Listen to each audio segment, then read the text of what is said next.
बिस्मिल्लाहिर्रहमानिर्रहीम। अस्सलामु अलैकुम। Dear students, Waqar Arshad here, your biology teacher. कैसे हैं आप सब? उम्मीद है खैर आफियत से होंगे। आज का लेक्चर किन टॉपिक्स पे मुश्तमिल है, आइए देखते हैं। मूव करते हैं व्हाइट बोर्ड की तरफ। डियर स्टूडेंट्स, आज हम डिस्कस करेंगे एक्सरसाइज के एमसीक्यूज को। प्रीवियस लेक्चर्स में चैप्टर कंप्लीट हो चुका है और अब हम डिस्कस करने वाले हैं एक्सरसाइज को, और एक्सरसाइज का आगाज करने के लिए हम एमसीक्यू से स्टार्ट करेंगे। आइए देखते हैं चैप्टर नंबर 4 में कौन से एमसीक्यूज दिए गए हैं, उनकी स्टेटमेंट्स क्या हैं और उनके आंसर्स क्या हैं। Number 1, which of these clue would tell you whether a cell is prokaryotic और यूकैरियोटिक। बताइए, 4 ऑप्शंस दी गई हैं, उनमें से किस ऑप्शन के मुताबिक आप जज कर सकते हैं प्रोकैरियोटिक और यूकैरियोटिक में डिफरेंस को। आइए 4 ऑप्शंस को देखते हैं। Option A, the presence or absence of a cell wall. क्या सेल के अंदर सेल वॉल का पाया जाना या ना पाया जाना ये फर्क करता है प्रोकैरियोटिक और यूकैरियोटिक में। ऑप्शन बी, वेदर और not the cell is partitioned by internal membrane. क्या सेल के अंदर इंटरनल मेम्ब्रेन्स की वजह से पार्टीशन का पाया जाना ये फर्क करता है प्रोकैरियोटिक और यूकैरियोटिक में। Option C, the presence or absence of ribosome. क्या राइबोसोम की मौजूदगी या गैर मौजूदगी की वजह से फर्क वाज़ेह होता है प्रोकैरियोट और यूकैरियोट में। ऑप्शन डी, वेदर और not the cell contains DNA. क्या सेल के अंदर डीएनए के पाए जाने या ना पाए जाने की बुनियाद पे प्रोकैरियोटिक और यूकैरियोटिक में फर्क वाज़ेह होता है।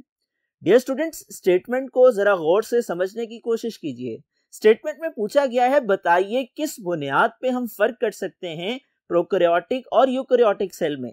दी गई चारों ऑप्शंस को एनालाइज करने के बाद आप जिस नतीजे पे पहुंचते हैं, जिस दुरुस्त जवाब को आप सेलेक्ट कर सकते हैं, वो दी गई ऑप्शंस में से ऑप्शन बी है, वेदर और not the cell is partitioned by internal membrane. कि सेल के अंदर इंटरनल मेम्ब्रेन्स की पार्टीशंस हैं या नहीं, इस बुनियाद पे हम ये जज कर सकते हैं कि एक सेल प्रोकैरियोटिक है या यूकैरियोटिक है। आइए डिस्कस करते हैं next MCQ. Question number 2, there are micrometres in 1 millimetre. सवाल पूछा गया है, स्टेटमेंट पर गौर कीजिए। बताइए 1 मिलीमीटर में कितने माइक्रोमीटर हैं। Option A 10, option B 100, option C 1000 and option D 1/1000। Dear students, recall your memory. Microscope वाले टॉपिक में हम डिस्कस कर चुके हैं, ये बराबर है 1000 के। यानी यहां पर जो पूछा गया है, there are micrometre in 1 millimetre, आप लिखेंगे there are 1000 micrometre in 1 millimetre. आपने टिक करना है ऑप्शन सी को। Next MCQ, question number 3, the plasma membrane does all of these except. Plasma membrane में वो तमाम चीजें हैं सिवाय। Option A, contains the hereditary material. Option B, acts as a boundary or border for the cytoplasm. Option C, regulate passage of material in and out of the cell. Option D, functions in the recognition of cell. Option A का मतलब क्या है कि उसके अंदर जीनियाती मादा है, विरासती मादा है। ऑप्शन बी का मतलब क्या है, ये बाउंड्री लाइन या बॉर्डर का काम करती है साइटोप्लाज्म के लिए। ऑप्शन सी का मतलब क्या है, ये सेल के अंदर मादा जात के आने और जाने को कंट्रोल करती है। ऑप्शन डी का मतलब है रिकॉग्निशन ऑफ सेल, यानी सेल को पहचानने में मदद करती है। डियर स्टूडेंट्स, स्टेटमेंट को एनालाइज कीजिए। स्टेटमेंट में पूछा गया है, बताइए प्लाज्मा मेम्ब्रेन के कामों के अलावा कौन सी ऑप्शन है जो उसके फंक्शन में कंसीडर नहीं की जा सकती, क्योंकि लास्ट पे एक्सेप्ट का वर्ड आ गया। तो यहां पर option A contains the hereditary material, कि इसके अंदर विरासती मादा है, यह गलत जवाब है। सेल मेम्ब्रेन तमाम काम करती है सिवाय इसके कि उसके अंदर विरासती मादा पाया जाता है। डियर स्टूडेंट्स, विरासती मादा न्यूक्लियस के अंदर पाया जाता है। आपने टिक करना है ऑप्शन ए को, जो कि दुरुस्त जवाब है। आइए डिस्कस करते हैं next MCQ. Question number 4, which of this material is not a component of the plasma membrane. दी गई 4 ऑप्शंस में से बताइए प्लाज्मा मेम्ब्रेन का हिस्सा कौन सा कंपोनेंट नहीं है। आइए ऑप्शंस को एनालाइज करते हैं। A lipid, B carbohydrate, C protein and D DNA. Dear students, हमें मालूम है प्लाज्मा मेम्ब्रेन में लिपिड भी पाए जाते हैं, कार्बोहाइड्रेट भी पाए जाते हैं, प्रोटीन के मॉलिक्यूल भी पाए जाते हैं, अलबत्ता डीएनए के मॉलिक्यूल नहीं होते हैं। आपने टिक करना है ऑप्शन डी को, जो कि दुरुस्त जवाब है। आइए डिस्कस करते हैं next MCQ. Question number 5, cell walls are found in these organisms except for. Cell wall पाई जाती है दिए गए ऑप्शंस में मौजूद जानदारों में सिवाय उनके। दोबारा से समझ लीजिए। Question number 5, cell walls are found in these organisms except for. Cell wall पाई जाती है इन जानदारों में सिवाय। चार ऑप्शंस कौन सी हैं आइए देखते हैं। प्लांट्स, एनिमल्स, बैक्टीरिया और फंजाई। डियर स्टूडेंट्स, प्लांट्स में सेल वॉल पाई जाती है, बैक्टीरिया में भी पाई जाती है, फंजाई में भी पाई जाती है। प्लांट की सेल वॉल सेलुलोज की होती है, बैक्टीरिया की पेप्टाइडोग्लाइकिन की होती है, इसी तरह फंजाई की सेल वॉल काइटिन की बनी होती है। अलबत्ता एनिमल्स में सेल वॉल नहीं पाई जाती। आपने टिक करना है एनिमल वाली ऑप्शन को कि पौधों के अंदर, फंजाई के अंदर, बैक्टीरिया के अंदर तो सेल वॉल पाई जाती है सिवाय उन सेल्स के जो एनिमल सेल हैं। तो यहां पर ऑप्शन बी दुरुस्त जवाब है। Next question, question number 6, the dash is a major component of plant cell wall. कौन सा मेजर कंपोनेंट है पौधों की सेल वॉल का? केमिकल्स के नाम दिए गए हैं, चारों ऑप्शंस को एनालाइज कर लेते हैं। Option A chitin, B peptidoglycan, C cellulose और डी है कोलेस्ट्रॉल। डियर स्टूडेंट्स, काइटिन की बात की जाए फंजाई की सेल वॉल में पाया जाता है, पेप्टाइडोग्लाइकिन प्रोकैरियोट्स की सेल वॉल में पाया जाता है और सेलुलोज की बात की जाए ये मेजर कंपोनेंट है प्लांट सेल वॉल का।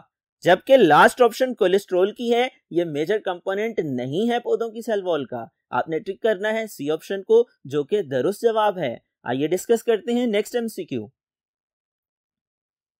Question number 7, plant cells have dash and dash. पौधों के सेल में ये और ये पाया जाता है।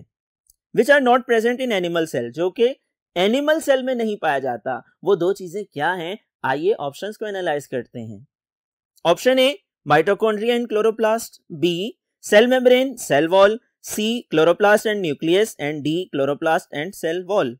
Dear students, mitochondria animal cell और प्लांट सेल में पाया जाता है, क्लोरोप्लास्ट सिर्फ प्लांट सेल में होता है, सेल मेम्ब्रेन तमाम सेल्स में पाई जाती है, अलबत्ता सेल वॉल प्लांट सेल में होती है, एनिमल सेल में नहीं होती। क्लोरोप्लास्ट प्लांट सेल और एनिमल सेल में फर्क है कि ये पौधों में तो पाया जाता है, एनिमल में नहीं पाया जाता, अलबत्ता न्यूक्लियस दोनों में पाया जाता है। यहाँ पर डी ऑप्शन दुरुस्त जवाब है कि क्लोरोप्लास्ट और सेल वॉल ये दो ऐसे ऑर्गेनेलिज हैं जो प्लांट सेल में तो होते हैं, एनिमल सेल्स में नहीं पाए जाते हैं। आइए डिस्कस करते हैं next MCQ. Question number 8, the dash is the membrane enclosed structure in eukaryotic cells that contains the DNA of the cell। Statement का मतलब क्या है? यूकैरियोटिक सेल में मेम्ब्रेन एनक्लोज्ड स्ट्रक्चर है, कौन सी है? डैश की सूरत में आपसे पूछी गई है, अननोन है, और ये ऐसी स्ट्रक्चर है कि जिसके अंदर डीएनए पाया जाता है। आइए चार ऑप्शंस को देखते हैं। Mitochondria, chloroplast, nucleolus and nucleus. Dear students, ये चार ऑप्शंस हैं।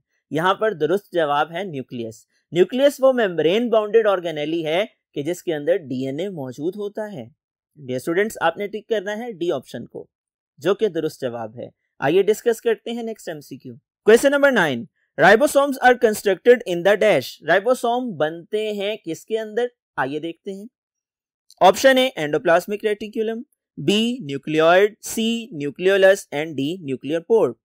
डियर स्टूडेंट्स, एंडोप्लाज्मिक रेटिकुलम की बात की जाए यहां पर राइबोसोम नहीं बनते, न्यूक्लियोइड यहां भी नहीं बनते। ये प्रोकैरियोट का सेंट्रल रीजन है कि जहां पर हेरिडिटी मटेरियल पाया जाता है।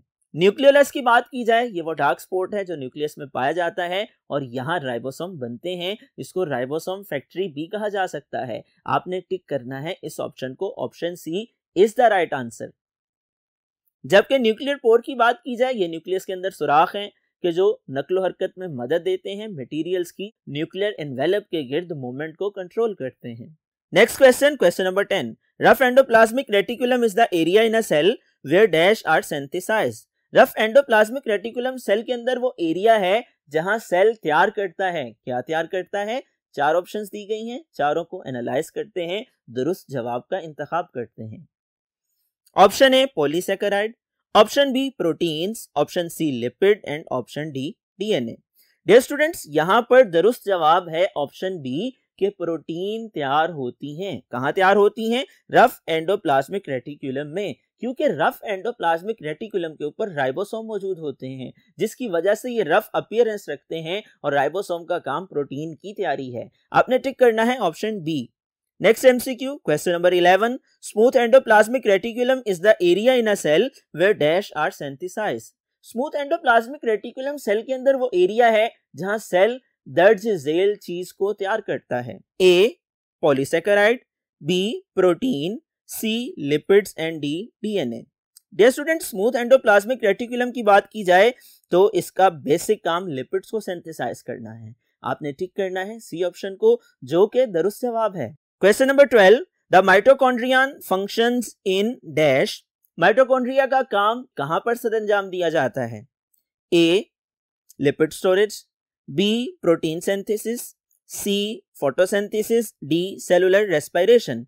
Dear students, recall your memory, हम डिस्कस कर चुके हैं सेल ऑर्गेनेलिज में माइटोकॉन्ड्रिया सेल का पावर हाउस है और पावर हाउस होने के नाते सेल की जरूरत के मुताबिक एनर्जी को पैदा करता है और इसके लिए एक अमल होता है जिसे सेलुलर रेस्पिरेशन कहते हैं। इसका दुरुस्त जवाब है ऑप्शन डी। आप टिक करेंगे ऑप्शन डी पे, जो कि इस सवाल का दुरुस्त जवाब है। Next question, question number 13, the thin extensions of the inner mitochondrial membrane are known as. Mitochondrial membrane के अंदर की तरफ बढ़े हुए हिस्से कहलाते हैं। A option cristae, B option matrix, C option thylakoid and D stroma. Dear students, matrix की बात की जाए ये इररेलेवेंट है, थाइलाकॉइड भी इररेलेवेंट है और स्ट्रोमा भी इररेलेवेंट है। यहां पर जो रेलेवेंट ऑप्शन है, करेक्ट आंसर है, दुरुस्त जवाब है, वो है ऑप्शन ए क्रिस्टी। कहा जाता है माइटोकॉन्ड्रिया के अंदर बारीक बारीक बढ़े हुए हिस्सों को। Next MCQ, question number 14, the chloroplast functions in. Chloroplast का काम क्या है? चार ऑप्शंस दी गई हैं, आइए देखते हैं।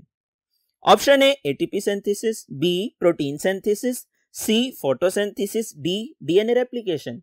Dear students, recall your memory, हम डिस्कस कर चुके हैं क्लोरोप्लास्ट का काम फोटोसिंथेसिस में मदद देना है, ग्लूकोज की तैयारी में मदद देना है। चारों ऑप्शंस को एनालाइज कीजिए। यहां पर दुरुस्त ऑप्शन है ऑप्शन सी, आपने टिक करना है फोटोसिंथेसिस पर। Question number 15, which of these cellular organelles have their own DNA. दी गई चारों ऑप्शंस को एनालाइज कीजिए, बताइए किस ऑर्गेनेली के अंदर अपना डीएनए पाया जाता है। आइए देखते हैं। Option A chloroplast, B nucleus, C mitochondria and D all of these. आपने टिक करना है ऑल ऑफ दीज को, कि इन तीनों में अपना डीएनए मौजूद होता है। डियर स्टूडेंट्स, ये एमसीक्यूज थे जो चैप्टर नंबर 4 की एक्सरसाइज में दिए गए हैं।